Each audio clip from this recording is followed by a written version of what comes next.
Hello ರಿವನ್, welcome to R K study info YouTube channel. ಈ ವಿಡಿಯೋದಲ್ಲಿ ಕರ್ನಾಟಕ ಸೆಟ್ 2025ರ ಪರೀಕ್ಷೆಗೆ ಯಾರೆಲ್ಲ ತಯಾರಿಯಲ್ಲಿದ್ದೀರಾ, ಸೊ ನಿಮಗೆಲ್ಲ ಯೂಸ್ಫುಲ್ ಆಗಲಿ ಅನ್ನುವಂತಹ ಉದ್ದೇಶದಿಂದ ಇವತ್ತಿನ ಕ್ಲಾಸಲ್ಲಿ ಪೇಪರ್ 1 ಕೆಸೆಟ್ನ ಪೇಪರ್ 1ನಲ್ಲಿ ಈ ಒಂದು ಘಟಕ ಸಂಖ್ಯೆ 4 ಏನಿದೆ ಕಮ್ಯುನಿಕೇಷನ್. ಸೊ ಈ ಒಂದು ಕಮ್ಯುನಿಕೇಷನ್ ಅಥವಾ ಸಂವಹನ ಯೂನಿಟ್ಗೆ ಸಂಬಂಧಪಟ್ಟಂತೆ ಕೇಳಬಹುದಾಗಿರುವಂಥ ಕೆಲವೊಂದು ಇಂಪಾರ್ಟೆಂಟ್ ಕ್ವಶನ್ಸ್ಗಳನ್ನು ನಿಮಗೋಸ್ಕರ ಈ ಒಂದು ಸೆಷನ್ ಅಲ್ಲಿ ಡಿಸ್ಕಷನ್ ಮಾಡಿಸ್ತೇವೆ. ಸೊ ದಟ್ ಯಾವೆಲ್ಲ ಅಂಶಗಳನ್ನು ನಿಮ್ಮ ಎಕ್ಸಾಮ್ ಪಾಯಿಂಟ್ ಆಫ್ ವ್ಯೂನಿಂದ ನೀವು ಅರ್ಥ ಮಾಡ್ಕೋಬೇಕಾಗುತ್ತೆ ಅನ್ನೋದು ನಿಮಗೆ ಕ್ಲಿಯರ್ ಆಗುತ್ತೆ ಅಂತ ಹೇಳ್ತಾ ಲೆಟ್ಸ್ ಬಿಗಿನ್. ನಮ್ಮ ಚಾನಲ್ನ ಮೊದಲೇ ಬಾರಿಗೆ ನೋಡ್ತಾ ಇದ್ರೆ ಸಬ್ಸ್ಕ್ರೈಬ್ ಮಾಡದೆ ನೋಡ್ತಾ ಇದ್ರೆ ಸಬ್ಸ್ಕ್ರೈಬ್ ಮಾಡ್ಕೊಳ್ಳಿ, ಹಾಗೆ ಬೆಲ್ ಬಟನ್ ಕ್ಲಿಕ್ ಮಾಡಿಕೊಂಡು ಆಲ್ ಎನ್ನುವಂಥ ಆಪ್ಷನ್ನ ಸೆಲೆಕ್ಟ್ ಮಾಡ್ಕೊಳ್ಳಿ. ಬಿಕಾಸ್ ನಾವು ಮಾಡುವಂತಹ ಪ್ರತಿಯೊಂದು UGC NTA ನೆಟ್ ಹಾಗೂ ಕರ್ನಾಟಕ ಸೆಟ್ ನ ಎಲ್ಲ ಉಪಯುಕ್ತ ವಿಡಿಯೋಸ್ಗಳು ನಿಮಗೆ ಬಂದು ರೀಚ್ ಆಗುತ್ತೆ. ಓಕೆ ಫ್ರೆಂಡ್ಸ್, ಐ ಹೋಪ್ ನಿಮಗೆಲ್ಲ ಗೊತ್ತಿರುತ್ತೆ UGC NTA ನೆಟ್ ಆಗಿರ್ಬೋದು, ಕೆಸೆಟ್ ಎಕ್ಸಾಮ್ ಆಗಿರ್ಬೋದು, ಏನು ಕರ್ನಾಟಕ ರಾಜ್ಯ ಸಹಾಯಕ ಪ್ರಾಧ್ಯಾಪಕರ ಅರ್ಹತಾ ಪರೀಕ್ಷೆ ಅಂತ ನಾವೇನು ಕರಿತೇವೆ. ಸೊ ಅದರಲ್ಲಿ 2 ಪೇಪರ್ಗಳು ಇರ್ತವೆ. ಮೊಟ್ಟ ಮೊದಲ ಪೇಪರ್ ಒಂದು ಸಾಮಾನ್ಯ ಪತ್ರಿಕೆ. ಸೊ ಈ ಒಂದು ಸಾಮಾನ್ಯ ಪತ್ರಿಕೆಯಲ್ಲಿ ಟೋಟಲಿ 10 ಘಟಕಗಳೇನಿರ್ತವೆ, 10 ಯೂನಿಟ್ಗಳೇನಿರ್ತವೆ, ಅದರಲ್ಲಿ ಕಮ್ಯುನಿಕೇಷನ್ ಸಹ ಒಂದು. ಸೊ ಇವತ್ತಿನ ಕ್ಲಾಸಲ್ಲಿ ಕಮ್ಯುನಿಕೇಷನ್ಗೆ ಸಂಬಂಧಪಟ್ಟ ಕೆಲವೊಂದು ಇಂಪಾರ್ಟೆಂಟ್ ಕ್ವಶನ್ಸ್ಗಳನ್ನು ನಿಮಗೋಸ್ಕರ ಚರ್ಚೆ ಮಾಡೋಣ. ಓಕೆ ಆಸ್ಪೆಕ್ಟ್ಸ್, ಇವತ್ತಿನ ಮೊಟ್ಟ ಮೊದಲ ಪ್ರಶ್ನೆ ನೋಡ್ತಾ ಇರಬಹುದು ನಿಮ್ಮ ಸ್ಕ್ರೀನ್ ಮೇಲೆ. What aspect is equally important in communication besides speaking? ಕನ್ನಡದಲ್ಲಿ ಹೇಳೋದಾದ್ರೆ, ಮಾತನಾಡುವುದರ ಜೊತೆ ಜೊತೆಗೆ ಸಂವಹನದಲ್ಲಿ, ಕಮ್ಯುನಿಕೇಶನ್ ನಲ್ಲಿ ಯಾವ ಅಂಶ ಸಮಾನವಾಗಿದೆ ಅಥವಾ ಈಕ್ವಲ್ ಆಗಿದೆ ಅಂತ ಹೇಳಿ ಕೇಳ್ತದೆ. ನೋಡಿ, ಕಮ್ಯುನಿಕೇಶನ್ ನಲ್ಲಿ ಕೇವಲ ಮಾತನಾಡೋದಷ್ಟೇ ಅಲ್ಲ, ಈ ಕೆಳಗಿನ ಯಾವ ಅಂಶ ಅದನ್ನು ಸಹ ತುಂಬಾ ಇಂಪಾರ್ಟೆಂಟ್ ಅಂತ ಕೇಳ್ದಂಗೆ. ಸೊ ಆಪ್ಷನ್ಸ್ ನೋಡಿ, ಓದುವುದು, ಚಿತ್ರ ಬಿಡಿಸುವುದು, ಆಲಿಸುವುದು ಅಥವಾ ಚರ್ಚೆ ಮಾಡುವುದು ಅಂತ ಇದೆ. ಇಲ್ಲಿ ರೈಟ್ ಆನ್ಸರ್ ಯಾವ್ದಾಗುತ್ತೆ ಹಾಗಾದ್ರೆ? ಆಪ್ಷನ್ ನಂಬರ್ ಸಿ, ಆಲಿಸುವುದು ಅಥವಾ ಲಿಸ್ನಿಂಗ್ ಅಂತೇನಿದೆ ಇದು. ಮಾತನಾಡುವುದರ ಜೊತೆ ಜೊತೆಗೇನೆ, ಕಮ್ಯುನಿಕೇಶನ್ ನ ಜೊತೆ ಜೊತೆಗೇನೆ ಕಮ್ಯುನಿಕೇಶನ್ ನಲ್ಲಿ ಈ ಒಂದು ಲಿಸ್ನಿಂಗ್ ಅಂತ ನಾವೇನ್ ಹೇಳ್ತೀವಲ್ವಾ, ಈ ಆಲಿಸುವುದು, ಕೇಳುವುದು ಅಲ್ಲ, ಆಲಿಸುವುದು. ಅರ್ಥ ಮಾಡ್ಕೊಳ್ಳಿ ಕನ್ನಡ ಅಭ್ಯರ್ಥಿಗಳು, ಆಲಿಸುವುದು ಬೇರೆ, ಕೇಳುವುದು ಬೇರೆ. ಓಕೆ, ಕೇಳುವುದು ಅಂತಂದ್ರೆ ಏನ್ ಸರ್? ಕೇಳುವುದು ಅಂತಂತಂದ್ರೆ, ಈಗ ನೋಡಿ ನಮ್ಮ ಲೆಕ್ಚರ್ನ ನೀವೇನ್ ಕೇಳ್ತಾ ಇದ್ದೀರಲ್ವಾ, ಸೊ ಅದು ಕೇಳುವುದಲ್ಲ, ಅದು ಆಲಿಸುವುದು. ಯಾಕಂದ್ರೆ ಎಕ್ಸಾಮ್ ಪಾಯಿಂಟ್ ಆಫ್ ವ್ಯೂನಿಂದ ಉದ್ದೇಶಪೂರ್ವಕವಾಗಿ ನಾವು ಏನ್ ಹೇಳ್ತಾ ಇದ್ದೇವೆ ಅದನ್ನೆಲ್ಲವನ್ನ ನೀವು ನೋಟ್ ಮಾಡ್ಕೊಂತಿರ್ತಾನೆ. ಎಸ್, ಆಲಿಸುವುದು ಅಂತ ಕರೀತಾರೆ. ಕೇಳುವುದು ಅಂತಂದ್ರೆ ಏನ್ ಹಾಗಾದ್ರೆ? ನೋಡಿ, ನಮ್ಮ ಲೆಕ್ಚರ್ನ ನೀವು ಕೇಳ್ತಾ ಇದ್ದೀರಾ, ನಿಮ್ಮ ಕಿವಿಗೆ ನಮ್ಮ ಲೆಕ್ಚರ್ ಅಲ್ದೇನೆ ಅಕ್ಕಪಕ್ಕದ ಕೆಲವೊಂದು ಸೌಂಡ್ಗಳು ನಿಮ್ಮ ಕಿವಿಗೆ ಬೀಳುತ್ತಲ್ವಾ? ಎಸ್, ದಟ್ ಈಸ್ ಕಾಲ್ಡ್ ಕೇಳುವುದು. ಸೊ ಇಲ್ಲಿ ಹೇಳ್ತಾ ಇದ್ದಾರೆ, ಈ ಒಂದು ಕಮ್ಯುನಿಕೇಶನ್ ನಲ್ಲಿ ಈ ಸ್ಪೀಕಿಂಗ್ ಜೊತೆ ಜೊತೆಗೇನೆ ಯಾವ ಅಂಶ ಬಹಳ ಇಂಪಾರ್ಟೆಂಟ್ ಆಗುತ್ತೆ ಅಂತ ಕೇಳ್ತಾ ಇದ್ದಾರೆ. The right option is listening, because listening is one of the pillar in the language. There are 4 pillars. I hope you know that. ಸರ್ನಾ, ನಿಮಗೆ ಗೊತ್ತಿರುತ್ತೆ ಈ ಒಂದು 4 ಪಿಲ್ಲರ್ಸ್ ಗಳಿದಾವೆ ಕಮ್ಯುನಿಕೇಶನ್ ಅಲ್ಲಿ. LSRW ಅಂತ ಹೇಳಿ ಕರಿತೇವೆ: listening, speaking, reading and writing. Yes, so ಇದರಲ್ಲಿ ಲಿಸ್ನಿಂಗ್ ಏನಾಗುತ್ತೆ? ಕಿಂಗ್ ಮೇಕರ್ ಆಗುತ್ತೆ. King maker. ಯಾಕೆ ಕಿಂಗ್ ಮೇಕರ್ ಇದು? ಯಾಕಂದ್ರೆ it is a key skill ಅಂತ ಹೇಳ್ಬೋದು ನಾವು. ಇದಿಲ್ದೇನೆ ಕಮ್ಯುನಿಕೇಶನ್ ಏನಾಗೋದಿಲ್ಲ, ಅಸಾಧ್ಯ ಅಂತ ಹೇಳ್ಬೋದು. ಯಾಕಂದ್ರೆ ಕಮ್ಯುನಿಕೇಶನ್ ಎಫೆಕ್ಟಿವ್ ಆಗಿ ಆಗ್ಬೇಕು ಅಂತಂದ್ರೆ ಫೀಡ್ಬ್ಯಾಕ್ ಬೇಕು ತಾನೆ. ಫೀಡ್ಬ್ಯಾಕ್ ಅಂತಂದ್ರೆ ಸರ್ ಕನ್ನಡದಲ್ಲಿ ಪ್ರತಿಕ್ರಿಯೆ ಬೇಕು ತಾನೆ. ಎಸ್, ಪ್ರತಿಕ್ರಿಯೆ ಬರಬೇಕು ಅಂತಂದ್ರೆ ಸರಿಯಾಗಿ ಕೇಳಿಸಿಕೊಳ್ಳುವುದು ಅಥವಾ ಆಲಿಸಿಕೊಳ್ಳುವುದು ತುಂಬಾ ಇಂಪಾರ್ಟೆಂಟ್ ಆಗುತ್ತೆ. ಸೊ ಮಾತನಾಡುವುದರ ಜೊತೆಗೆ, ಸ್ಪೀಕಿಂಗ್ ಜೊತೆ ಜೊತೆಗೇನೆ ಕಮ್ಯುನಿಕೇಶನ್ ಅಲ್ಲಿ ಯಾವ ಅಂಶ ತುಂಬಾ ಇಂಪಾರ್ಟೆಂಟ್ ಅಂತ ನಿಮ್ಮನ್ನ ಎಕ್ಸಾಮ್ ಅಲ್ಲಿ ಪ್ರಶ್ನೆ ಬಂತು ಅಂತಂದ್ರೆ ದ ರೈಟ್ ಆಪ್ಷನ್ ಈಸ್ ಈ ಒಂದು ಲಿಸ್ನಿಂಗ್. ಓಕೆ ಸ್ಟೂಡೆಂಟ್ಸ್, ಹಾಗೆ ಲಿಸ್ನಿಂಗ್ ಅಲ್ಲಿ 2 ರೀತಿಯ ಲಿಸ್ನಿಂಗ್ಸ್ ಗಳು ಬರುತ್ತೆ, ತುಂಬಾ ರೀತಿಯ ಲಿಸ್ನಿಂಗ್ಸ್ ಗಳು ಬರ್ತವೆ. But exam point of view ನಿಂದ ತುಂಬಾ ಇಂಪಾರ್ಟೆಂಟ್ 2 ಬರುತ್ತೆ ನೋಡಿ. ಆಕ್ಟಿವ್ ಲಿಸ್ನಿಂಗ್, ನೋಟ್ ಮಾಡ್ಕೊಳ್ಳಿ, ಆಕ್ಟಿವ್ ಲಿಸ್ನಿಂಗ್. ಹಾಗೆ critical listening, critical as well as active listening. ಸಾಧ್ಯ ಆದ್ರೆ ನೆಕ್ಸ್ಟ್ ಕ್ಲಾಸ್ ಅಲ್ಲಿ ಇದ್ರ ಬಗ್ಗೆ ಹೇಳುವಂತ ಪ್ರಯತ್ನ ಆಗುತ್ತೆ. ಓಕೆ ಸ್ಟೂಡೆಂಟ್ಸ್, 2ನೇ ಪ್ರಶ್ನೆ ನೋಡಿ. Which of the following is a sign in communication? ತುಂಬಾ ಇಂಪಾರ್ಟೆಂಟ್ ಕ್ವಶನ್ ನೋಡಿ ಇದು. ಸೈನ್ ಇನ್ ಕಮ್ಯುನಿಕೇಶನ್, ಈ ಕೆಳಗಿನವುಗಳಲ್ಲಿ ಯಾವುದು ಸಂವಹನದ ಚಿಹ್ನೆ ಅಥವಾ ಗುರುತಾಗಿದೆ? ತುಂಬಾ ತುಂಬಾ ತುಂಬಾ ಇಂಪಾರ್ಟೆಂಟ್ ಕ್ವಶನ್ ನೋಡಿ. ಸಂವಹನ ಆಗ್ಬೇಕು ಅಂತಂದ್ರೆ ಸೈನ್ ಮತ್ತೆ ಸಿಂಬಲ್ಸ್ ಗಳು ತುಂಬಾ ಇಂಪಾರ್ಟೆಂಟ್ ಆಗುತ್ತೆ. ಚಿಹ್ನೆ ಅಥವಾ ಗುರುತುಗಳು, ಹಾಗೆ ಈ ಒಂದು ಸಂಕೇತಗಳು ಅಂತ ನಾವು ಕನ್ನಡದಲ್ಲಿ ಹೇಳ್ತೀವಲ್ವಾ, ತುಂಬಾ ಇಂಪಾರ್ಟೆಂಟ್ ಆಗುತ್ತೆ. ನಾನ್ ವರ್ಬಲ್ ಕಮ್ಯುನಿಕೇಶನ್ ಅಂತ ಹೇಳಿ ಕರಿತೇವೆ ಇದನ್ನ. ಬಟ್ ಎನಿಹೌ, ಇಲ್ಲಿ ನೋಡಿ ಪ್ರಶ್ನೆ, ಈ ಕೆಳಗಿನವುಗಳಲ್ಲಿ ಯಾವುದು ಸಂವಹನದ ಚಿಹ್ನೆ ಅಥವಾ ಗುರುತಾಗಿದೆ? 4 ಆಪ್ಷನ್ ಕೊಟ್ಟಿದ್ದೇವೆ. ಪ್ರೀತಿಯನ್ನು ಸೂಚಿಸುವ ಒಂದು ಕೆಂಪು ಗುಲಾಬಿ, red rose indicating the love, ನಗುವಿನ ಒಂದು ಎಮೋಜಿ, ಮೊಬೈಲ್ ಅಲ್ಲಿ ನೀವೆಲ್ಲ ಬಳಸ್ತಿರಲ್ವಾ ಎಮೋಜಿ, ಹೌದು. ಹಾಗೆ ಸಿ ನೋಡಿ, ಕೆಂಪು ಸಂಚಾರದ ದೀಪ ಅಥವಾ ನಿಲುಗಡೆ. ಹಾಗೆ ಒಂದು ಕವಿತೆ ಇಂಗ್ಲಿಷ್ ಅಲ್ಲಿ ಹೇಳೋದಾದ್ರೆ red rose indicating the love, emoji of a smile, red traffic light meaning that is stop, as well as A poem. Question ಅರ್ಥ ಮಾಡ್ಕೊಳ್ಳಿ, ಈ ಕೆಳಗಿನಗಳಲ್ಲಿ ಯಾವುದು ಸಂವಹನದ ಚಿಹ್ನೆ ಅಥವಾ ಗುರುತಾಗಿದೆ? ಸೊ ಇಲ್ಲಿ ರೈಟ್ ಆಪ್ಷನ್ ಯಾವ್ದಾಗುತ್ತೆ ಆಸ್ಪಿರೆಂಟ್ಸ್? ಈ ಒಂದು ಸಿ ಆಪ್ಷನ್ ಏನಾಗುತ್ತೆ ಕರೆಕ್ಟ್ ಆಗುತ್ತೆ ನೋಡಿ. Red traffic light that is stop ಅಂತ ಮೀನಿಂಗ್ ಏನ್ ಕೊಡುತ್ತಲ್ವಾ ಅದು. ಸೊ ಹಾಗಾದ್ರೆ ನೀವು ಗಾಡಿ ತಗೊಂಡು ಅಥವಾ ಬೈಕ್ ತೆಗೆದುಕೊಂಡು ಏನ್ ಹೋಗ್ತಾ ಇರ್ತೀರಲ್ವಾ, ಟ್ರಾಫಿಕ್ ರೆಡ್ ಲೈಟ್ ಆದಾಗ ನೀವೇನ್ ಮಾಡ್ತೀರಾ? ಹೋಗ್ತೀರಾ ಮುಂದಕ್ಕೆ? ಇಲ್ಲ ತಾನೆ, ಸ್ಟಾಪ್ ಆಗ್ತಿರ್ತಾನೆ. ಸೊ ಹ್ಯಾಗ್ ಸ್ಟಾಪ್ ಆದ್ರಿ? ಯಾಕೆ ಸ್ಟಾಪ್ ಆದ್ರಿ ಹಾಗಾದ್ರೆ? Why did you stop there? It is because it is a sign. ನೀವೇನ್ ಮಾಡ್ತೀರಾ ಅಲ್ಲಿ? ಕಮ್ಯುನಿಕೇಶನ್ ಮಾಡ್ತೀರಾ by using the sign. Sign ಅಂತಂದ್ರೆ ಏನು ಸರ್ ಕನ್ನಡದಲ್ಲಿ? ಚಿಹ್ನೆ ಅಥವಾ ಗುರುತು ಅಂತ ಕರಿತೇವೆ. ಸೊ ಯಾವಾಗ ಸಂಚಾರ ದೀಪ ಕೆಂಪು ಬಣ್ಣಕ್ಕೆ ತಿರುಗುತ್ತಲ್ವಾ, ಅವಾಗ ನೀವೇನ್ ಮಾಡ್ತೀರಾ? ನಿಲುಗಡೆ ಮಾಡ್ತೀರಾ. ಸರ್ ಹಾಗಾದ್ರೆ ಸೈನ್ ಅಂತಂದ್ರೆ ಏನು? ಹಾಗಾದ್ರೆ ವಾಸ್ತವವನ್ನು ಪ್ರತಿನಿಧಿಸುವಂತ ವಿಷಯ. ಬರ್ಕೊಳ್ಳಿ, ವಾಸ್ತವವನ್ನು ಪ್ರತಿನಿಧಿಸುವಂತ ವಿಷಯ. In English we can say that it indicates the reality. It indicates the reality. So sign is nothing but reality. Sign is nothing but reality. In Kannada ಚಿಹ್ನೆ ಈಸ್ ನಥಿಂಗ್ ಬಟ್ ವಾಸ್ತವವನ್ನ ಸೂಚಿಸುವಂತಹ ಒಂದು ಗುರುತು ಅಥವಾ ಚಿಹ್ನೆ. ಸೊ ಗೊತ್ತಾಯ್ತು ನಿಮಗೆ, ಚಿಹ್ನೆ ಅಂತಂದ್ರೆ ರಿಯಾಲಿಟಿಯನ್ನ ಇಂಡಿಕೇಶನ್ ಮಾಡುತ್ತೆ. ಓಕೆ ಆಸ್ಪಿರೆಂಟ್ಸ್, ನೆಕ್ಸ್ಟ್ ಪ್ರಶ್ನೆ ನೋಡಿ. ಓಕೆ, ಈ ಒಂದು ಸೈನ್ ಆಗಿರ್ಬೋದು, ಅರ್ಥ ಮಾಡ್ಕೊಳ್ಳಿ, ಸೈನ್ ಆಗಿರ್ಬೋದು, ಸಿಂಬಾಲ್ ಅಂತ ನಾವು ಕರಿತೇವಲ್ವಾ, ಸೈನ್ ಅಂಡ್ ಸಿಂಬಾಲ್. ಸೊ ಇದ್ರ ಬಗ್ಗೆ ಬಹಳ ಒತ್ತು ಕೊಟ್ಟು ಹೇಳಿದಂತಹ ಒಬ್ಬ ತತ್ವಜ್ಞಾನಿ ಅಥವಾ ವಿಜ್ಞಾನಿ ಯಾರು ಅಂತ ನಿಮ್ಮನ್ನ ಕೇಳಿದ್ರೆ ವೈಗೋಟ್ಸ್ಕಿ.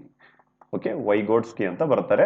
ನೋಡೋಣ, ಇದೇ ಒಂದು ಸೆಷನ್ ಅಲ್ಲಿ ನಿಮಗೆ ಓದಿಸುವಂತ ಪ್ರಯತ್ನ ಮಾಡ್ತೇವೆ. ಮೂರನೇ ಪ್ರಶ್ನೆ ಇವತ್ತಿನ ಕ್ಲಾಸ್ ಇಂದು. ಐ ಹೋಪ್ ನಿಮಗೆ ವಿಡಿಯೋ ಇಷ್ಟ ಆಗ್ತಾ ಇದೆ ಅಂತ ಹೇಳಿ ಭಾವಿಸ್ತೇವೆ. ಇಷ್ಟ ಆಗ್ತಾ ಇದೆ ಅಂತಂದ್ರೆ ಈ ವಿಡಿಯೋಗೆ ಒಂದು ಲೈಕ್ ಕೊಡಿ.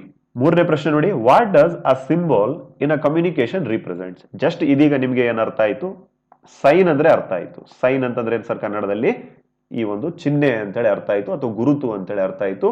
ಸೊ ಅದು ಏನನ್ನ ರಿಪ್ರೆಸೆಂಟ್ ಮಾಡುತ್ತೆ? ರಿಯಾಲಿಟಿ, ವಾಸ್ತವತೆಯನ್ನ ರಿಪ್ರೆಸೆಂಟ್ ಮಾಡುತ್ತೆ ಅಂತ ಹೇಳಿ ಗೊತ್ತಾಯ್ತು. ಹಾಗಾದ್ರೆ ಈಗ ನಾವು ಬರ್ತಾ ಇದ್ದೇವೆ ಈ ಒಂದು ಸಿಂಬಲ್ ವಿಚಾರಕ್ಕೆ. ನೋಡಿ, ಸಿಂಬಲ್ ಕಮ್ಯುನಿಕೇಶನ್ ಅಲ್ಲಿ ಸಿಂಬಲ್ ಅಂತಂದ್ರೆ ಏನು? ಸಂಕೇತ ಅಂತಂದ್ರೆ ಏನು? ಕಮ್ಯುನಿಕೇಶನ್ ಅಲ್ಲಿ 4 ಆಪ್ಷನ್ ಕೊಟ್ಟಿದ್ದೇವೆ. ಅದೊಂದು ಯಂತ್ರನ, ಇಟ್ ಇಸ್ ಅ ಮಷೀನ್, ಅಥವಾ ಅ ಡೈರೆಕ್ಟ್ ಕಮಾಂಡ್ ಅಥವಾ ನೇರ ಆಜ್ಞೆನ, ಅಥವಾ on idea based social agreement, ಹಾಗೆ ಒಂದು ಪ್ರಕ್ರಿಯೆನ. 4 ಆಪ್ಷನ್ ಕೊಟ್ಟಿದ್ದೇವೆ. ಸೊ ಇಲ್ಲಿ ರೈಟ್ ಆಪ್ಷನ್ ಯಾವ್ದಾಗುತ್ತೆ? ಸೊ ಇಲ್ಲಿ ರೈಟ್ ಆಪ್ಷನ್ ಯಾವ್ದಾಗುತ್ತೆ ನೋಡಿ, it is on idea. It is on idea that is based on the social agreement. ಸಾಮಾಜಿಕ ಒಪ್ಪಂದದ ಆಧಾರದ ಮೇಲೆ ಒಂದು ಕಲ್ಪನೆ. ಅರ್ಥ ಮಾಡ್ಕೊಳ್ಳಿ, ಪ್ರಶ್ನೆ ಏನಾಗಿತ್ತು? ಸಂವಹನದಲ್ಲಿ ಸಂಕೇತ ಅಂತಂದ್ರೆ ಏನು? ಸೊ ಚಿಹ್ನೆ ಅಂದ್ರೆ ಗೊತ್ತಾಯ್ತು ನಿಮಗೆ. ಚಿಹ್ನೆ ಅಂದ್ರೆ ಏನು? ವಾಸ್ತವವನ್ನು ತೋರಿಸುವಂತ ಒಂದು ಗುರುತು. ಹಾಗಾದ್ರೆ ಸಂಕೇತ ಅಂತಂದ್ರೆ ಏನು? ಸಂಕೇತ ಅಂತಂದ್ರೆ ಆಪ್ಷನ್ ಸಿ, ಸಾಮಾಜಿಕ ಒಪ್ಪಂದಗಳನ್ನ ಮಾಡಿಕೊಂಡು, ಸೊ ಆ ಒಂದು ಒಪ್ಪಂದದಲ್ಲಿ ನೀವು ಕಲ್ಪನೆಗೆ ಬರ್ತಿರಲ್ವಾ, ಅದನ್ನೇನಂತ ಕರಿತೇವೆ? ಸಂಕೇತ. ಎಕ್ಸಾಂಪಲ್ ಕೊಟ್ಟು ಹೇಳೋದಾದ್ರೆ, ಈಗ ಈ ಒಂದು red rose. Okay, red rose. Red rose ನೋಡಿದ ತಕ್ಷಣ ನಿಮ್ಮ ತಲೆಗೆ ಅಥವಾ ನಿಮ್ಮ ಮನಸ್ಸಿಗೆ ಏನ್ ಬರುತ್ತೆ? ಹಾಗಾದ್ರೆ ಆರಾಮಾಗಿ ಹೇಳ್ತೀರಾ ನೀವು that sir it is a symbol of love ಅಂತ ಹೇಳಿ, ಅಥವಾ ಮೀನಿಂಗ್ ಆಫ್ ಲವ್ ಅಂತ ಹೇಳ್ತೀವಿ ತಾನೆ? 100%. ಸೊ ಹಾಗಾದ್ರೆ ಅದು ಯಾವ ತರ ಬಂತು ನಿಮ್ಮ ಒಂದು ಮನಸ್ಸಿಗೆ ಅಥವಾ ನಿಮ್ಮ ಒಂದು ಕಲ್ಪನೆಗೆ? ಯಾಕಂದ್ರೆ ಸಮಾಜದಲ್ಲಿ ಆ ಒಂದು ಮೀನಿಂಗ್ ಏನಾಗಿದೆ? ಆಲ್ರೆಡಿ ಎಂಬೆಡ್ ಆಗಿದೆ. ಎಂಬೆಡ್ ಅಂದ್ರೆ ಏನ್ ಸರ್? ಎಂಬೆಡ್ ಅಂತಂದ್ರೆ ಹುದುಗಿ ಹೋಗ್ಬಿಟ್ಟಿದೆ. ನಾವು ಹೇಳ್ತಾ ಇದ್ವಲ್ವಾ ವೈಗೋಟ್ಸ್ಕಿ ಅಂತ ಹೇಳಿ. ವೈಗೋಟ್ಸ್ಕಿ ಅವ್ರು ಏನ್ ಹೇಳ್ತಾರೆ? ಸೈನ್ ಮತ್ತೆ ಸಿಂಬಾಲ್ಗಳು, ಅರ್ಥ ಮಾಡ್ಕೊಳ್ಳಿ, ಸೈನ್ ಮತ್ತೆ ಸಿಂಬಾಲ್ಗಳು. ಸೈನ್ ಅಂತಂದ್ರೇನು? ಚಿಹ್ನೆ. ಸಿಂಬಾಲ್ ಅಂತಂದ್ರೇನು? ಸಂಕೇತಗಳು. ಇವು ಸಾಮಾಜಿಕವಾಗಿ ನಾವು ಕಲಿತುಕೊಳ್ತೇವೆ ಅಂತ ಹೇಳಿ ಯಾರು ಹೇಳ್ತಾರೆ? ವೈಗೋಟ್ಸ್ಕಿ ಅವರು ಹೇಳ್ತಾರೆ ಆಸ್ಪಿರೆಂಟ್ಸ್. ವೈಗೋಟ್ಸ್ಕಿ ಅವರು ಹೇಳ್ತಾರೆ. ಐ ಹೋಪ್ ನಿಮಗೆ ಅರ್ಥ ಆಗಿದೆ ಅಂತ ಹೇಳಿ ಭಾವಿಸ್ತೇವೆ. What is sign as well as what is symbol in the communication. ಹಾಗೆ ನೆಕ್ಸ್ಟ್ ಪ್ರಶ್ನೆಗೆ ಹೋಗೋಣ. ಹೂ stated that symbols are learned in a social context, function as a tool for understanding the world? Aristotle, Vygotsky, Bloom as well as ಈ ಒಂದು Skinner. ಈ 4 ಜನರ ಹೆಸರನ್ನ ನೀವು ಕೇಳಿರ್ತೀರಾ. So ಹಾಗಾದ್ರೆ ಕನ್ನಡದಲ್ಲಿ ಪ್ರಶ್ನೆ ಅರ್ಥ ಮಾಡ್ಕೊಳ್ಳಿ. ಸಂಕೇತಗಳನ್ನ ಇದೀಗ ನೀವೇನ್ ಡಿಸ್ಕಷನ್ ಮಾಡಿದ್ರಲ್ವಾ, ಸಂಕೇತಗಳಿಗೆ ಇಂಗ್ಲಿಷ್ ಅಲ್ಲಿ ಏನಂತಾರೆ? ಈ ಸಿಂಬಾಲ್ಸ್.